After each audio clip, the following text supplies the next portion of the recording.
Good morning and welcome to my channel, The Fruitcake Astrologer, where I will give you an astrologer's take on current events and people in the news. So as of this morning, Iran is reporting an outbreak of the COVID virus. Out of 61 confirmed cases, 12 are confirmed fatalities, which is very high. That means probably means that the number of confirmed cases is much higher. I even heard that the fatality rate is now up to 50. So they've got problems there. So I've looked at China, the USA, and the UK, and now I'm going to add Iran to the list because they are also in the news as having an outbreak of the pretty severe outbreak of the virus, it's looking like. And now this chart is when the sun hits the Aries point and governs the spring, March, basically around March to June. But since it's the Aries point, it also governs the flavor of the year.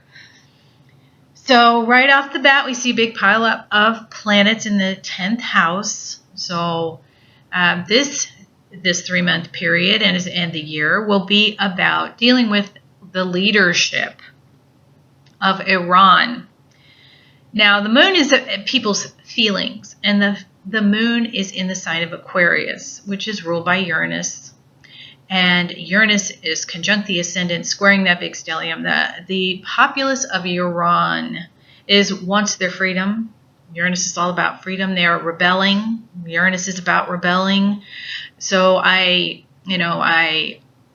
think at this time and for the next 3 months, the rebellions against the leadership will continue. A flicker of hope. Saturn is at 29 degrees 51 of Capricorn, meaning it's about to leave the sign of Capricorn in 0 degrees and 9 minutes. So it's almost over.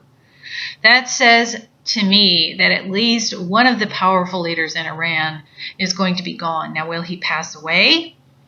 Saturn conjunct Pluto, or will he step down? I don't know, but it looks like at least one of the leaders will be gone in this 3-month period or this 1-year period. Now, the people are ruled by Mars. Aries rises, and Mars is conjunct Jupiter, which expands anything it touches. It says the people are very angry, very frustrated with the leadership. Now, I could make a case that there will be a military takeover of the government, okay?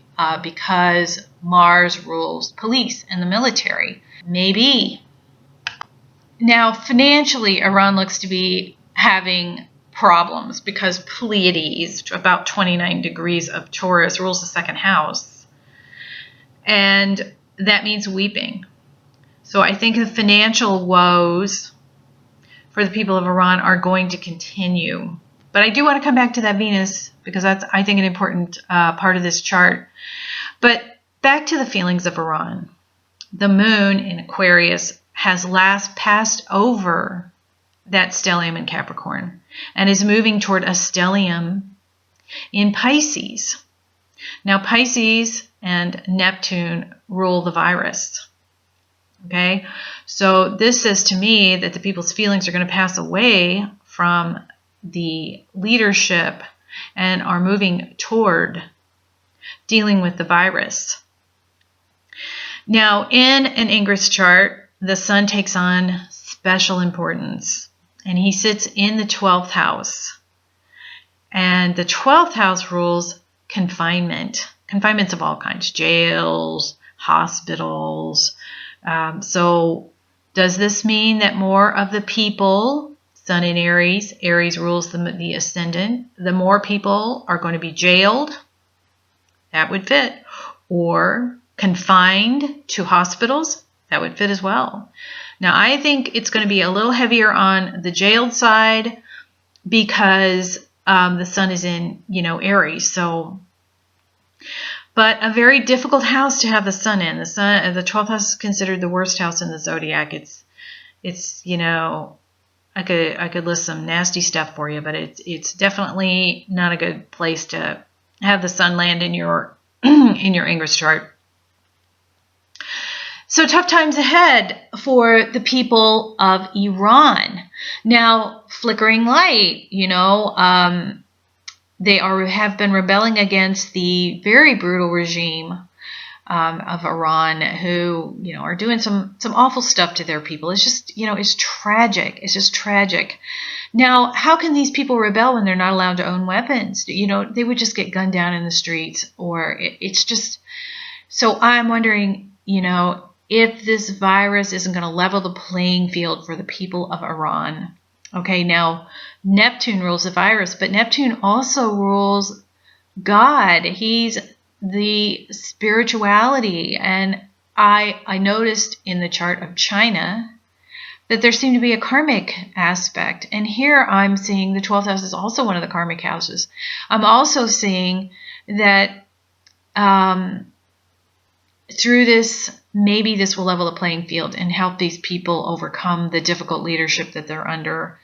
And yes, it is tragic. It is horrible to see this stuff happening, but you got to look for the light at the end of the tunnel. And maybe through this difficult period, the people of Iran will be able to rise and, potentially prosper. Now, I wanted to get back to that Venus, which looks really important in this chart. Why do I say that?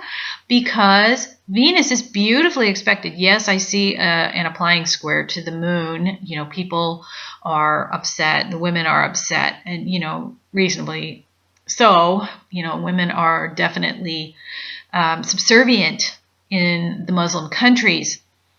But look at how beautifully it's aspected if you disregard that square. Trine Mars, trine Jupiter, sextiling Neptune, trining Pluto, trining the midheaven. Wow, those are all fabulous aspects.